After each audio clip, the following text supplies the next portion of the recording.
Welcome to the second review, Review 2A. This is a review of Reading Assignment 4. This will be followed by Review 2B, which is a review of Reading Assignment 5. And so essentially what we cover here are the first parts of the course after having dealt with triple integration. And so these are summarized. The various topics here are summarized. The graphing of vector fields, various computations that needed to be done when we're dealing with line integrals. That's computing the unit tangent vector, the unit normal vector, normal to the contour, and then line integrals involving the differential arc length. And we have looked at both parameterized representation of contours and explicit representation of a contour. Then we looked at surface integrals, and again we looked at parameterized and explicit representation of surface integrals. And this is followed by basically introducing the notion of the calculation of circulations and fluxes using parameterized and explicit representations. Then two new concepts were basically developed, namely the divergence of a vector field and the curl of a vector field.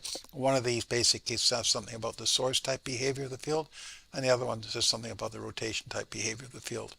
We talked a little bit about various vector identities which are used. We talked about the divergence theorem and the Stokes theorem.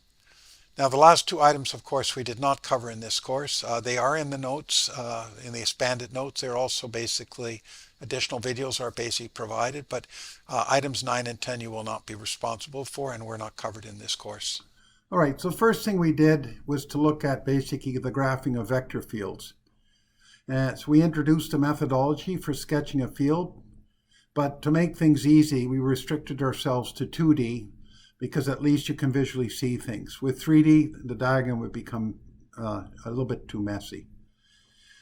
We also found that we can use traces to sketch a 3D vector field on a particular plane if necessary. This is how vector fields derived from the application of the divergence or Stokes systems theorem were visualized. So we made very heavy use of traces when we were looking at applications of the divergence or Stokes theorem.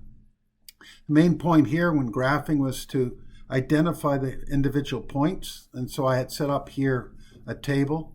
So for example, at a position say minus 1, 0, minus 1, 0 would basically put you at a point out here somewhere.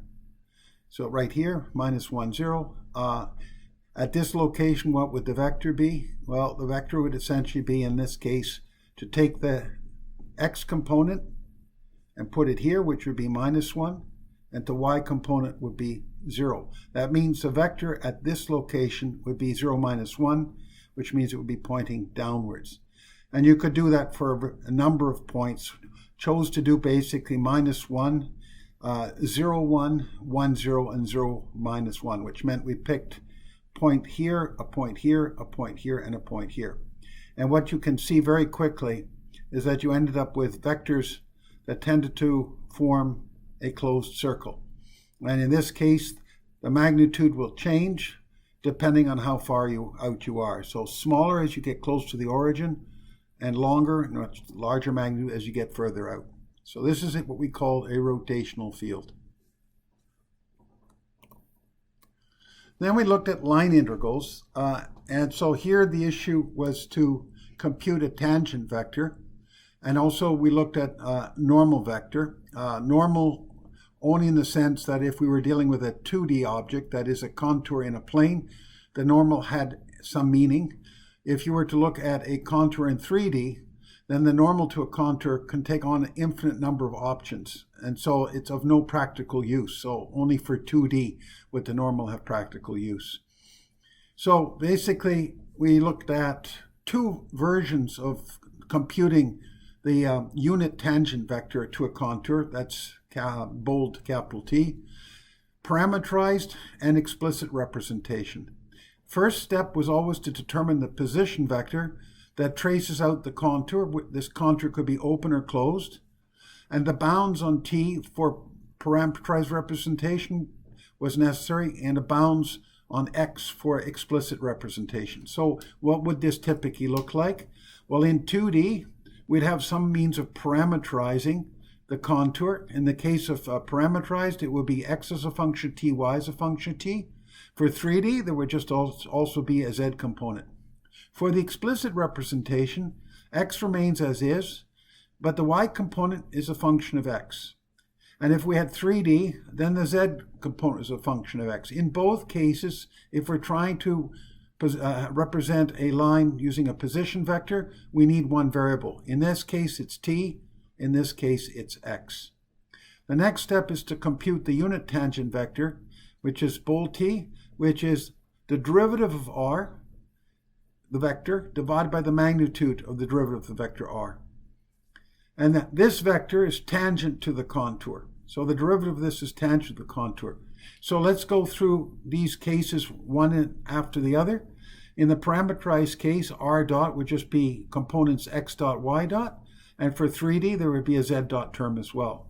For the explicit case, the derivative now would be with respect to x. So the first quantity would be 1, and the second would be just dy dx. If we looked at 3D, then there would also be a dz dx term.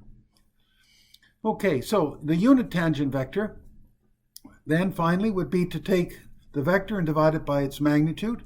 And so for the parameterized case, we would have this result, and for 2D and for 3D, we would have this. R dot magnitude would just be this expression here for 2D and this expression for 3D.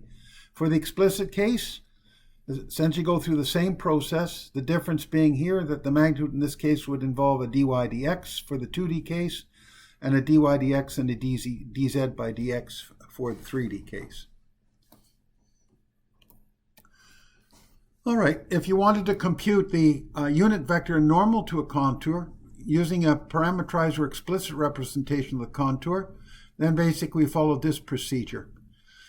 A unit normal ns in 2D can point inwards or outwards from a contour. Similarly, as a tangent vector can be either pointing along the contour in one direction or in the opposite direction. The vector ns points outwards from a closed contour. This is a convention.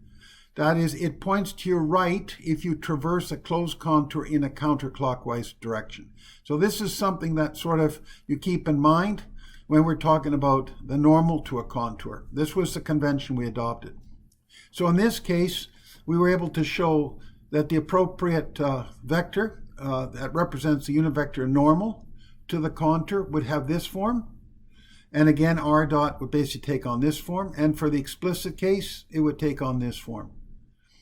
Again, just as a reminder that you can show that the vector ns is normal to the tangent vector by taking the dot product ns dot t and proving that the result is 0. You can use the results from the last slide and this slide basically just to convince yourself that the expressions that you see here are correct.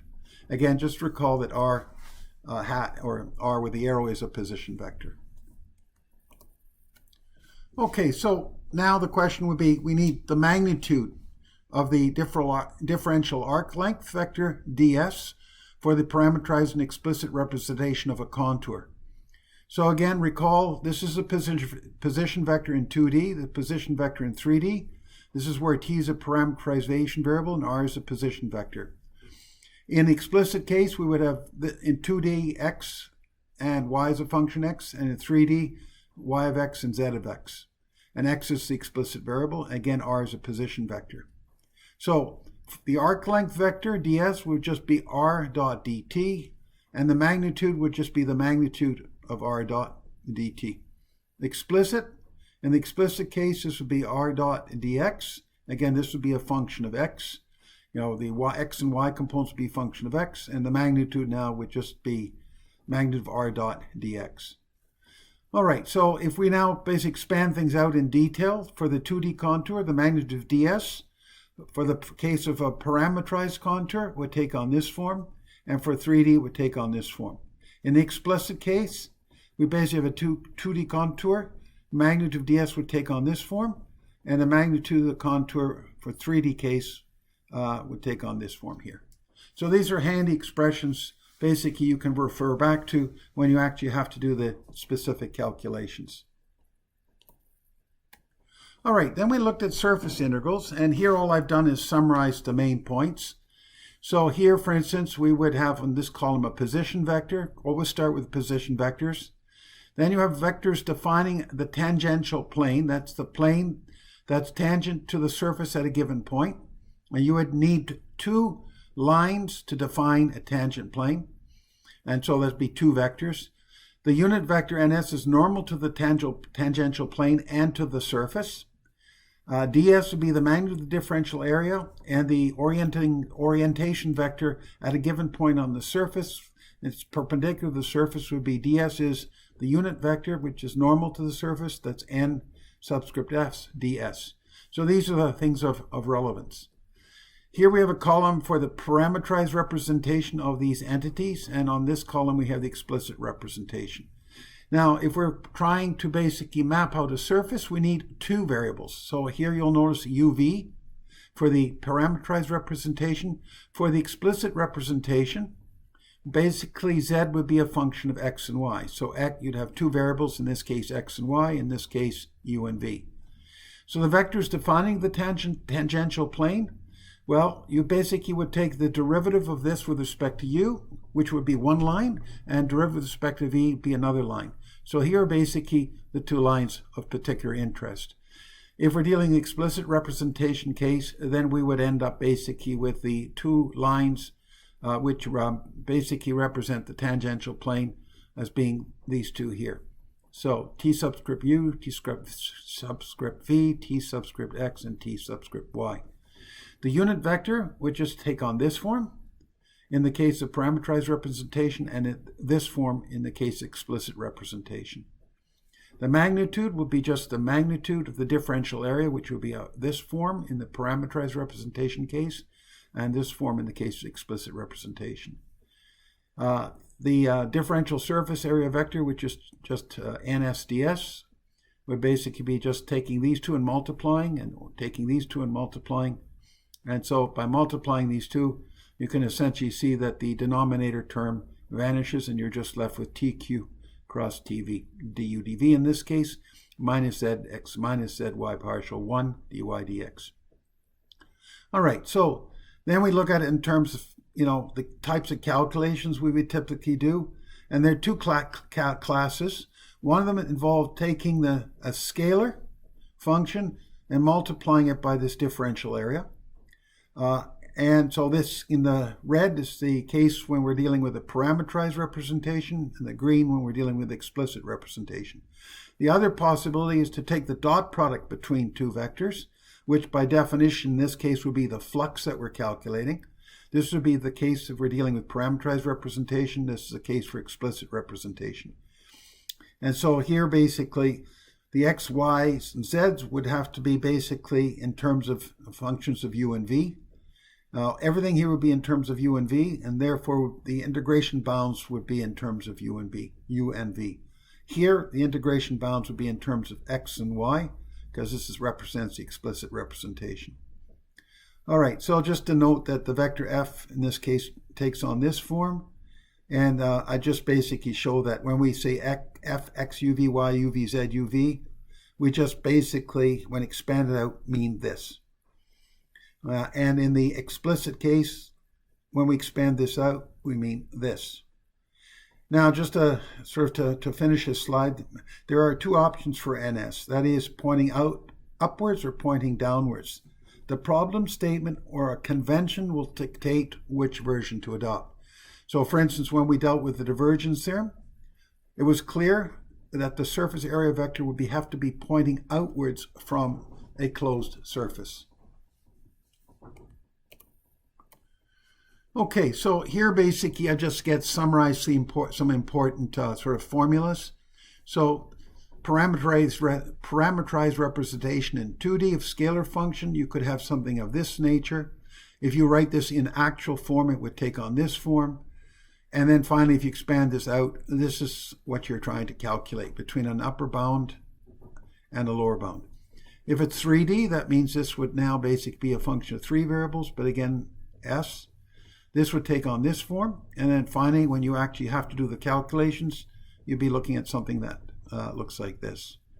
If you're doing an explicit representation, then this integral now becomes a function of x, and y becomes a function of x. If you expand this out, then this is what you're trying to calculate. in reality. In the 3D case, you just end up basically with a third term, z is a function of x, and you can see now that you also have a dz by dx term involved as well. So let's take an example for the 3D case here in terms of how this typically would be applied. Let's say that f of x, s, y, s, z is equals to 1, which means, and it has no units. Well, in that case, this expression would just become ds, okay? ds meaning that you're computing the length of the curve in units of meters. So effectively, if this is 1, it's this calculation that you're performing to compute the length of that contour in 3D. On the other hand, if this has units, so for example, kilograms per meter, then what are you actually doing? You're computing the mass of a curve, a mass of on a particular curve. And so the mass density at any given point on the curve is going to be given. And so this integration here would be, in fact, computing the total mass on the curved contour. And units, of course, would be kilograms. Okay, so now basically what about flux integrals? So here again is a quick summary. If we have a 2D vector field, then it would have a form looking like this. If we're dealing with a circulation integral in 2D, we can express the circulation integral in the following equivalent forms. We can have a parameterized representation, in which case would take on this form, and explicit representation would take on this form. Now, I made a note at the bottom here that circulation is normally associated with a closed contour. However, the units remain unchanged. So if we looked at this, we had defined anything involving a vector field dot product with a tangent vector. We said that was circulation. But in actual fact, most of the times when we apply this, it would be applied in the context of closed loop. So it's just something just to be aware of. Okay, so again, just to recall, this is what TDS represents in the parameterized form, and this is what TDS represents in the explicit form. All right, so the next thing is to do flux integral in 2D. The flux integral can be written in the following equivalent forms. F dot NSDS, this is the parameterized representation, and this is the explicit representation. Again, recall what NSDS from the previous slide. It has this form for parameterized representation and this form for the explicit representation. All right, for a 3D vector field, the only thing that's of merit is the circulation integral in 3D. And so not much has changed other than the fact now that the vector field basically it has a third component, which is the z component. And so now basically the integral will look like this for the parameterized case and like this for the explicit case. In this slide, we're going to look just at a summary of the divergence and the curl of a vector field for the 2D and the 3D case. And so they're all sort of in one common place. And so for the divergence, the basic definition we followed was to take a flux integral and divide by the area. And the flux in 2D would involve a contour. And the units are, for F, are flux per meter. Units of the divergence would be flux per meter squared.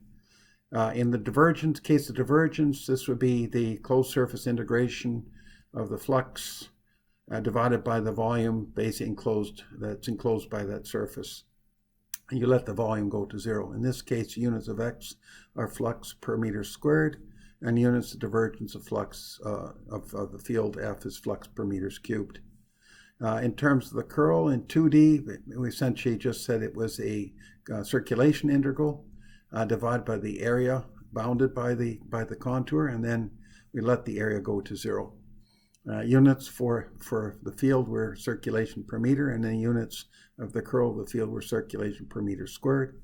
If we look at the curl in 3D, then there are 3 components to the curl, the x, y, and z component.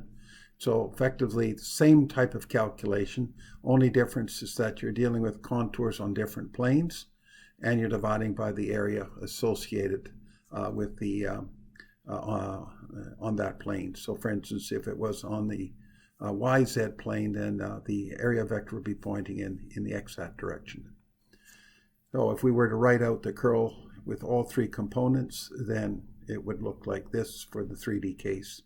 Units for F in this case would be circulation per meter, whereas the units for the curl of the field would be circulation per meter squared. If we look at the divergence operator in 2D, means we take the divergent, the gradient operation, dot product with the vector field. And so this partial operates on the first component, the second operates on the second component, and essentially they're added together. So this is the 2D version of the divergence of a field. In terms of a curl, if we're dealing with 2D, we can essentially replicate the 3D case by setting this up basically with the unit vectors in the first row, partial derivatives on the second row, and the function itself on the third row. Notice here that there is no z component, and the function f and x can only be functions x and y. If we to compute the determinant of this, then this just gives you dg by dx minus df dy with an applied z hat direction. The divergence operator in 3D would now involve an additional term, dot product with the three components of the vector field, and you'd end up basically with the partial with respect to x, y, and z. In the case of the curl of an operator in 3D, we now basically would have components for the field for x, y, and z, and as a result, you'll have three components for the field, for the curl of a field, the x component, the y component, and the z component. All right, then we looked at a number of vector identities, and the two most important ones were what is the definition of a source-free field and what's the definition of a rotation-free field. So if we take the divergence and operate on the curl of a vector field, then that's equal to 0. On the other hand, if you take the curl of the gradient of some scalar potential, then that's equal to 0. And so we said that essentially that any irrotational field can be represented by a vector field which is related to grad psi, and any source-free field, we said, could be represented by a vector which had the form of del cross A, where this A we called a vector potential, and it had, of course, x, y, and z components. The last one here is just a scalar Laplacian. It was an example that we looked at because quite often you see the symbol. What does it mean? Well, this is effectively the operations that are performed to get to this final result. All right, so then we looked at the divergence theorem, and so all I've done is summarize the key points. What does it mean? What are the conventions? So the left-hand side and right-hand side of the divergence theorem are equivalent, and the direction of the area vector, which is basically a surface area vector, points outwards from the closed surface. That's the convention. So for example, if you had a problem statement as follows, that the vector field is some function of f, g, and h, that's the x, y, and z component, and you're given a closed surface, which is shown on your right. You have basically one surface, which is a hemisphere, and that hemisphere basically has a radius of a, of 2, and you have a base to the hemisphere, which is a disk of radius a in the xy plane, also radius of 2. Then if you put the two surfaces together, then you have a closed surface that encloses a domain. And so if we take this figure here and apply the divergence theorem, then this closed surface integral, which is a flux, would be equal to the flux of this lower surface and the flux of the hemispherical surface. That's shown here. The area vector here will be pointing upwards, and the area vector on this bottom planar circular segment will be pointing downwards, because by convention it has to be outwards from the surface. So this would be what we call the left-hand side. And the right-hand side would just essentially be to take the divergence of the vector field, which is a scalar function, and integrate over the volume enclosed by this exterior surface. Again, the divergence operator would basically provide you with this result, which is a scalar function. So these are the key points in terms of understanding what the divergence theorem is. Similarly, the Stokes theorem, we basically have to apply the right-hand rule. And so here the thing is to take the fingers of the right hand, and they point in the direction of the contour traversal, and the thumb points in the direction of the surface area vector on an open surface bounded by the contour. So for example, here, we'll come to this shortly, here for instance is your contour. The contour basically consists of 3 line segments, and the bounded area is the one that's shown in blue here. In this case, because we're going in this direction, you point your fingers in this direction, the area vector you assign would be pointing in this direction.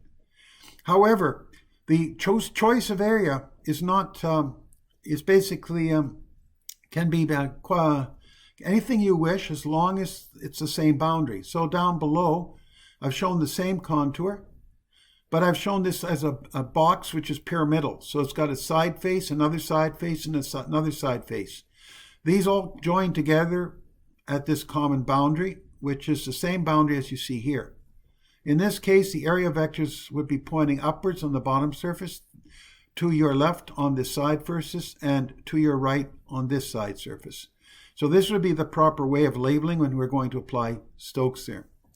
So for example, if we start with a problem that says to evaluate the integral, closed contour integral of f dot r dot t dt, this is nothing more than t ds, the tangent vector ds. And let's say the f had this particular form. C is a contour in red. It consists of 3 line segments that bound this plane. This plane is this blue thing that you see here. And the vertices of the triangles are given. Then the solution basically would be invoking Stokes' theorem. Here's your closed contour integral. This is the actual way you would do the calculations involving parametrization if we're dealing with a parametrized curve rather than explicit curve. And this would be equivalent to the curl of f dot nds. And as I said, this NDS can be any surface as long as it's a common contour. So you could basically have this as one possible surface, and these 3 sides as another possible surface. And so that's effectively what I've shown below here. You have the blue triangle, which would be basically S blue, and you have the gray. The area here would be, if you take the surface integral of curl f dot nds, this would represent the sum of 3 discrete surfaces. One here, and one here.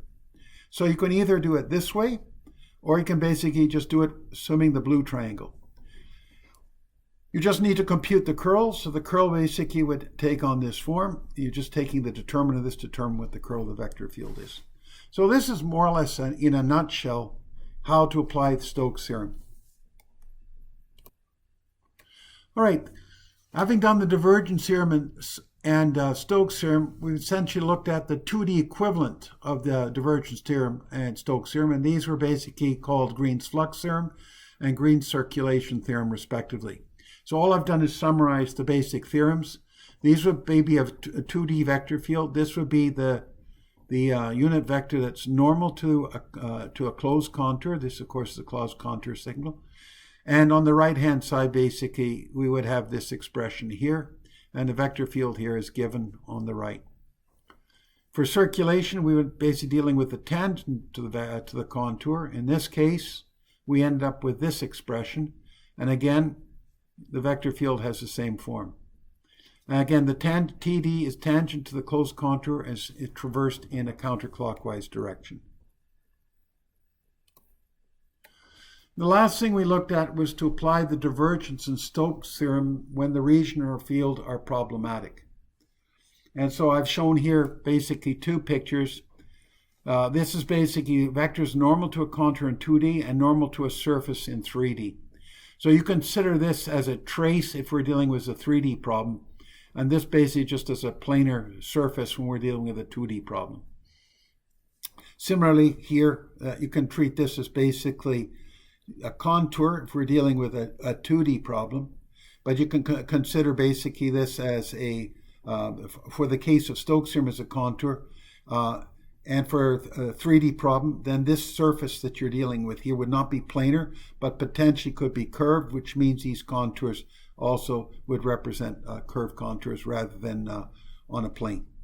So these are the base pictures that we make reference to. So for Green's flux theorem, basically, if we have problematic regions or problematic points, then effectively taking this particular example, then Green's flux theorem would now take on this form. You'd basically be looking at 3 contours, one which would involve a contour that goes all the way around, one involving this, and one involving this. And so you end up basically with doing this contour integral.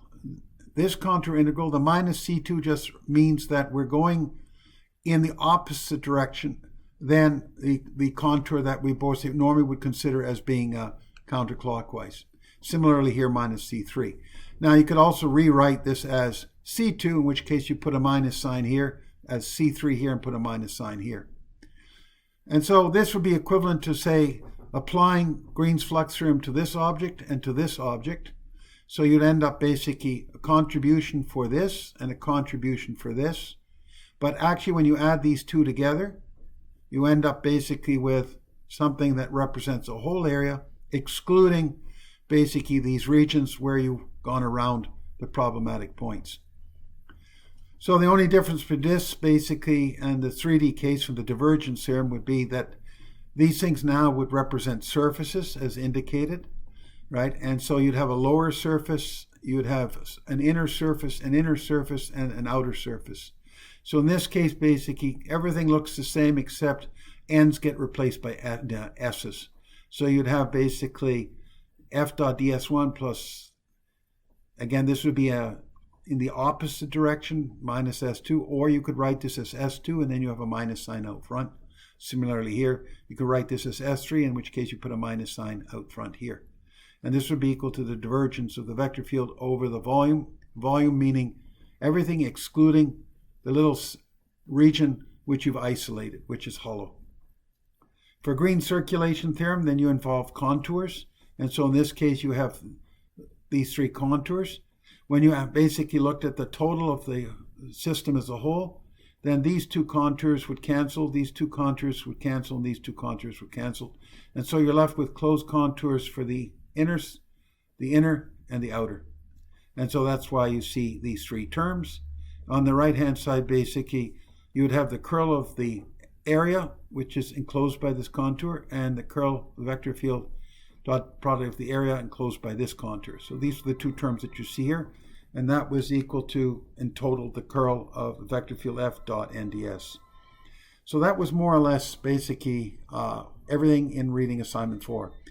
So that concludes review 2A. Thank you for listening.